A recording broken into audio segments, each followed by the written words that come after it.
Olá pessoal do primeiro ano do Colégio Santa Rita, professor Pedro Valdeir aqui para mais uma aula com vocês, mais uma aula aí nesse sistema online, certo? Então, a aula de hoje vamos falar sobre a tectônica de placas, os movimentos das placas tectônicas. Lembrando que essa aula é a aula de número 3, ainda do caderno do volume 1, certo? Tratando aí sobre o movimento de placas tectônicas e, consequentemente, o que esses movimentos podem gerar. Então, vamos lá. Então, pessoal, começando aqui a nossa aula falando sobre a teoria da deriva continental. Então, há 225 milhões de anos atrás, aproximadamente, segundo essa teoria, existiu um grande continente, um supercontinente conhecido como Pangeia, certo?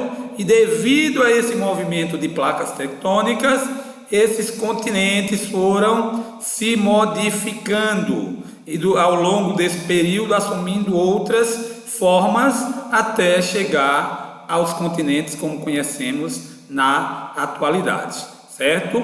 E aí, esses continentes continuam em movimento? Sim, Essas placas tectônicas, elas continuam a deslizar sobre a astenosfera, que é a camada superior do manto, uma camada pastosa, e sobre essa camada, conhecida como astenosfera, as placas tectônicas elas continuam se movimentando. Claro que é um movimento lento, mas constante, certo? Um movimento lento, mas constante. Esse movimento pode dar origem a cadeias montanhosas, assoalhos marinhos, dorsais mesoatlânticas, porque esses movimentos, apesar de lento, são movimentos de grandes blocos rochosos, certo? Então, o alemão Wegener, foi o criador da teoria da deriva continental. Observando o formato dos continentes atuais, ele percebeu que o litoral leste do continente americano se encaixava como uma pedra de quebra-cabeça ao litoral do continente africano, ao litoral oeste do continente africano. E percebendo que o formato desses continentes se encaixavam, ele começou a pesquisar essa ideia de que em algum momento geologicamente antigo os continentes estiveram juntos, certo? Wegener pesquisou tipos de rochas, fósseis encontrados nos litorais da África e do continente americano, formações vegetais, e chegou à conclusão de que esses continentes já estiveram juntos. E aí ele cria essa teoria da deriva continental porque, segundo a sua teoria, os continentes estavam à deriva sobre os oceanos, certo? Ele não teve, até pela questão tecnológica e científica, a percepção da ideia de que existiam placas tectônicas que se movimentavam e não os continentes que estavam à deriva, ok? Então, dando continuidade aqui e falando sobre o movimento de placas tectônicas, vamos lembrar que o nosso continente, o continente sul-americano, aqui a parte do continente americano, a América do Sul, nós estamos numa placa conhecida como placa sul-americana, da qual o Brasil está bem ao centro. Se o Brasil está ao centro, como o Brasil está ao centro dessa placa tectônica, o Brasil não está em uma área onde ocorrem terremotos de grande intensidade, certo? Os terremotos de grande intensidade ocorrem nas áreas de contato dessas placas tectônicas, ok? Os terremotos maiores, mais fortes, mais intensos, ocorrem nas áreas, nas bordas dessas placas, onde há esse choque de placas tectônicas. Então se o Brasil está no centro de uma placa tectônica, no Brasil não ocorrem terremotos de jeito nenhum. Certo ou errado? Errado, pessoal? No Brasil ocorrem terremotos sim. Claro que terremotos de baixa intensidade, ou seja, terremotos de grande intensidade no nosso país, por estar no meio de uma placa tectônica, o nosso país, o Brasil, está livre desse tipo de terremoto, ok? Mas o Brasil não é um país assísmico. No Brasil ocorrem terremotos sim, só que com uma intensidade menor, ok? Então, continuando aqui, quando essas placas tectônicas elas estão indo na mesma direção, como é o caso aí da placa de Nazca, podemos observar aí a placa de Nazca, ó, aqui, ó, placa de Nazca, certo? A placa de Nazca é uma placa oceânica. Ela está indo para a placa de Nazca, ó, ela está indo para o leste. A placa sul-americana, que é a nossa, ó, olhando aí a setinha, a placa sul-americana, que é a nossa, está indo para o oeste. O choque dessas duas placas tectônicas, bem aqui, ó, bem aqui na faixa oeste, no extremo oeste do continente sul-americano, onde essas duas placas se chocam, deu origem a uma cadeia montanhosa recente que é a Cordilheira dos Andes, ok? Então, quando essas placas tectônicas vão na mesma direção e se chocam, podem dar origem a cadeias montanhosas, como é o caso da Cordilheira dos Andes, que se formou, olha aí novamente, ó, pela placa sul-americana que está indo para o oeste e a placa de Nazca que está indo para o leste. A placa de Nazca, que é uma placa oceânica, e a placa sul-americana, que é uma placa continental. Bem aqui, ó, na faixa do oeste da América do Sul, se formou uma grande cordilheira que é a Cordilheira dos Andes, ok? No caso dessas duas placas aqui agora, ó, a placa africana que está indo, para ó, a setinha aqui apontando, ó, a placa africana que está indo para o leste e a placa sul-americana que está indo para o oeste, está ocorrendo o quê? Essas duas placas estão se afastando. Quando as placas estão indo na mesma direção, com sentido convergente, é o que eu falei aqui, ó, da placa de Nazca e da placa sul-americana. Quando estão indo em direções diferentes, sentido divergentes. Como a placa africana está indo para o leste e a placa sul-americana para o oeste, certo? No meio do Oceano Atlântico aqui, ó, bem aqui no meio, entre a placa sul-americana e a placa africana, entre a América do Sul e a África, né, se formou aí uma grande cadeia montanhosa conhecida como dorsal mesoatlântica. Essa dorsal se formou entre os continentes americanos, entre o continente americano e o continente africano, exatamente pela separação dessas duas placas, a placa africana que está indo para o leste e da placa sul-americana que está indo para o oeste. Essas dorsais, né, elas se formam a partir do momento em que as placas se separam e abre-se uma fenda no fundo dos oceanos, no caso aí no fundo do Oceano Atlântico, e essa fenda por onde o magma avança pode dar origem a um novo assoalho marinho, pode dar origem a cadeias montanhosas no fundo dos oceanos, chamadas de dorsais, certo? E consequentemente, quando essa atividade vulcânica, né, essas dorsais elas superam o nível do mar, né, elas formam ilhas oceânicas formadas a partir de atividades vulcânicas no fundo dos oceanos. As ilhas oceânicas nada tem a ver com o relevo continental. As ilhas oceânicas estão associadas a atividades vulcânicas no fundo dos oceanos. Um exemplo de uma ilha oceânica aqui no nosso território é o arquipélago de Fernando de Noronha, certo? Então, Fernando de Noronha é um exemplo aí de uma ilha, de um arquipélago que se formou a partir de atividades vulcânicas no fundo do oceano, no caso aí do Oceano Atlântico, certo? Então essas placas tectônicas, elas se movimentam constantemente, certo? Um movimento lento, certo? Mas por se tratar de grandes, de gigantescos blocos rochosos, quando essas placas se chocam ou mesmo se separam, dão origem aí a formações como grandes cadeias montanhosas no continente, no fundo dos oceanos, ilhas oceânicas, novos assoalhos marinhos, ok?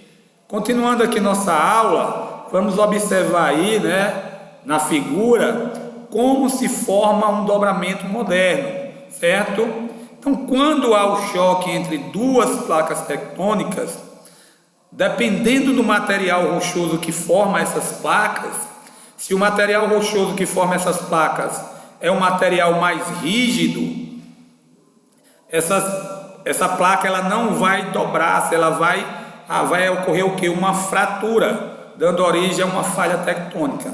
Mas se o material que forma essa placa, o material rochoso que forma essa placa, é um material mais flexível, essa placa vai acontecer o que? Um dobramento nessa placa, e esse dobramento vai dar origem a uma cadeia montanhosa. Acabei de dar um exemplo de um dobramento moderno, que é a Cordilheira dos Andes. Outro exemplo, a cadeia do Himalaia, certo? Outro exemplo de dobramento moderno, certo? Os dobramentos modernos, eles se formaram na era Cenozoica, que é a era mais recente, né, no período terciário, ok? Geologicamente, claro, né, porque temos o tempo histórico e o tempo geológico. O tempo histórico é o tempo do ser humano, medido em anos, décadas, séculos, milênios, né?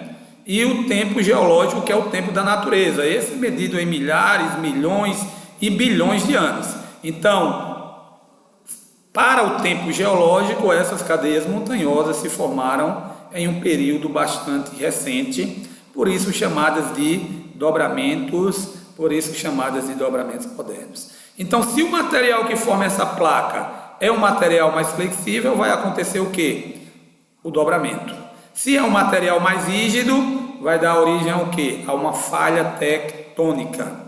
Então, olha aí na figura agora, né? Um plano de falha, né? Então, o que é que acontece? Então, se o bloco, né, que forma essa placa, ele é um bloco rochoso, rígido, que não vai, né, ocorrer aí um dobramento, ele vai fazer o quê? Se é rígido, esse bloco rochoso, quando há o choque de placas, vai ocorrer uma fratura. Vai haver uma quebra e uma parte dessa placa vai subir e outra vai ser rebaixada, como podemos observar aí na figura desse plano de falha, certo? Então, lembrando aí, né, recapitulando, quando o material rochoso é mais flexível, dá origem a dobramentos, né, no caso aí, os mais recentes chamados de dobramentos modernos. Quando esse material é mais rígido, dá origem a falhas tectônicas, certo? Então, continuando aqui nossas aulas, né? Nossas aulas, essa no caso aqui é a terceira aula, né? Ainda do volume 1, certo? Agora vamos observar aí na figura o esquema de um terremoto, certo? Já falamos que o terremoto ocorre, né? Já foi dito que o terremoto ocorre por causa do choque de placas tectônicas. E aí, pessoal, ó, no interior da Terra, onde eu estou colocando a setinha aí, ó, local exato no interior da Terra, onde as placas se chocam, é chamado de hipocentro. O hipocentro é o local exato onde essas placas se chocam no interior da Terra. O local que fica acima do hipocentro, que seria o local aí principal onde o terremoto vai ser sentido na superfície, é chamado de epicentro, certo? Então, na figura aí, podemos observar que o epicentro, ele está ocorrendo aí, ele está localizado no fundo do oceano. Quando o epicentro ocorre no fundo do oceano, dá origem a um maremoto, certo? Maremoto. Os maremotos, geralmente, por liberar uma grande quantidade de energia, origina ondas gigantes conhecidas como tsunami. Só para lembrar, pessoal, tsunami é um termo japonês que significa onda no porto. É um termo japonês que significa onda no porto, certo? Então, para a gente entender um pouco aqui, o local exato onde essas placas tectônicas se chocam no interior da Terra é chamado de hipocentro, certo? Na superfície terrestre, epicentro. Lembrando, pessoal, que os terremotos eles ocorrem de forma repentina e na maioria das vezes quase sempre pega a população daquele local onde o terremoto ocorreu de surpresa. Isso porque não há uma forma de se até hoje de prever com bastante antecedência quando um terremoto vai acontecer. Os terremotos ocorrem devido ao tectonismo. Já vimos nesse conteúdo aqui da unidade 1 e também vai estar presente lá na unidade 2, que vamos começar na próxima aula, falando também sobre os agentes internos do relevo. Quem são os agentes internos? Os agentes que atuam no interior da Terra, chamados também de agentes endógenos, o tectonismo, o vulcanismo e, no caso aí, os terremotos, ok? Agentes internos do relevo, endógenos. Também na próxima aula vamos tratar dos agentes externos do relevo, os agentes exógenos, mas isso aí vai ser na quarta aula. Dando continuidade aqui, já vimos aí que o epicentro é o local onde as placas se chocam no interior da Terra e o epicentro local exato na superfície terrestre, logo acima do hipocentro. Então, vamos observar aí na figura aí, quando o abalo sísmico, olha aí, ocorre aí, no fundo de um oceano, a energia liberada por esse abalo sísmico vai formar uma onda gigante. Essa onda é chamada de tsunami, como eu já expliquei, que significa onda no porto, certo? O tsunami, quase sempre, ele traz problemas seríssimos, como percas de bens materiais, consequentemente também a perca de vidas. Recentemente, aconteceu há alguns anos atrás, no Japão, um terremoto onde o epicentro foi no fundo do oceano. E esse terremoto gerou uma onda gigante. Essa onda varreu o litoral japonês, destruindo casas, prédios, carregando casas e danificou a usina nuclear de Fukushima, causando um outro grande problema que foi a questão aí da radiação liberada por essa usina nuclear japonesa, certo? Estamos falando de fenômenos naturais, fenômenos que são causados por forças naturais, forças incontroláveis da natureza, ok? Terremotos, maremotos e, no caso aí agora, os tsunamis, certo, pessoal? E aonde no nosso planeta é o local onde ocorre a maior quantidade de terremotos? É uma área conhecida como Círculo de Fogo do Pacífico. O Círculo de Fogo do Pacífico corresponde ao litoral oeste do continente americano e ao litoral leste do continente asiático e da Oceania.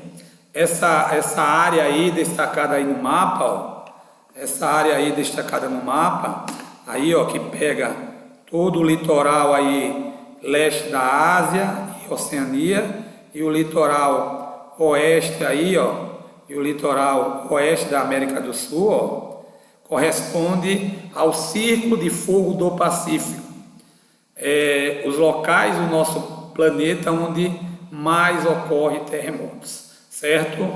Então, os terremotos, as atividades vulcânicas, as grandes cadeias montanhosas estão, elas correspondem, sua localização corresponde exatamente às áreas de contato entre placas tectônicas, certo? E aí eu trouxe um caso especial de um país aí que tem uma particularidade que não é das melhores, O Japão é um dos países onde mais ocorre terremotos no mundo, exatamente porque o Japão está entre 3 placas tectônicas, que é a placa euroasiática, a placa das Filipinas e a placa do Pacífico. O Japão é um dos lugares do mundo onde mais ocorre terremotos, exatamente por estar localizado não entre 2, mas localizado entre 3 placas tectônicas, certo?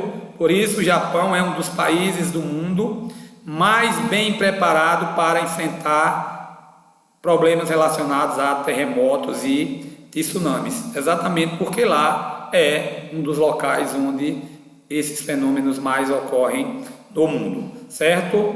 Nas escolas ocorrem treinamentos nas empresas, nas escolas, para como as pessoas devem lidar, os alunos devem lidar em momentos de pânico, quando se ocorre um terremoto, qual é a melhor maneira de correr riscos, Então, assim, o Japão se prepara porque sabe que mais tarde ou mais cedo vai ocorrer terremotos, vai ocorrer algum terremoto em seu território. A construção civil, as construtoras, elas são obrigadas a utilizar no Japão molas e amortecedores exatamente para que os prédios possam suportar a ocorrência desses terremotos, Então, podemos dizer que o Japão, mesmo não sendo tão privilegiado em questões naturais, um território pequeno, um arquipélago, maior parte do território montanhoso, uma ocorrência frequente de terremotos, mas os japoneses sabem se sobressair dessa situação com muita força e muita dedicação. Inclusive, não é à toa que mesmo com todas essas adversidades, o Japão está entre as maiores potências do mundo. Certo, pessoal? Fica aqui o abraço do professor Valdeir, certo? Muita saudade, em breve estaremos juntos. Valeu!